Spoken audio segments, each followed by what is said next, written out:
Creative thinking ഒരു സ്കില്ലാണ്, വ്യത്യസ്തമായിട്ട് ചിന്തിക്കാൻ പറ്റുന്നത് ഒരു സ്കില്ലാണ്. ഞാനൊരു ചോദ്യം ചോദിക്കട്ടെ, ഉത്തരം പറയണേ. ഒരാൾ 1ാമത്തെ നിലയിൽ നിന്നും താഴെ വീഴും, വേറൊരാൾ 16ാമത്തെ നിലയിൽ നിന്നും താഴെ വീഴും. എന്തായിരിക്കും വ്യത്യാസം?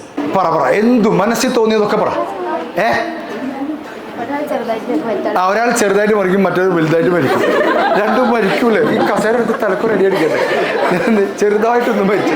പക്ഷെ അത് ക്രിയേറ്റിവിറ്റിയാ. Very good, I love it. ഒരാൾ ചെറുതായിട്ട് മരിക്കും. ഏതൊരു ക്ലാസ്സിൽ വെച്ചപ്പോൾ ഒരുത്തം പറഞ്ഞു, 2 ആൾ താഴേക്ക് പോകും, കുറച്ച് കഴിഞ്ഞാൽ മേലേക്ക് പോകും.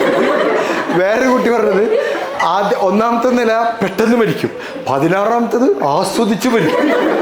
ഞാനിതാ പോണേ 13, 14, 12. ഒരു പെൺകുട്ടി അടിപൊളി ഉത്തരം പറഞ്ഞു. അവൾ പറഞ്ഞു, സാറേ വ്യത്യാസം ശബ്ദത്തിലായിരിക്കും. ആദ്യത്തെ നില ആദ്യം വീഴുന്ന ശബ്ദം ടേ, പിന്നെ അമേ. 16ാമത്തെ നില ആദ്യം അമേ ടേ, പിന്നെ സൗണ്ട് ഉണ്ടാവില്ല. ക്രിയേറ്റിവിറ്റിയാണ്.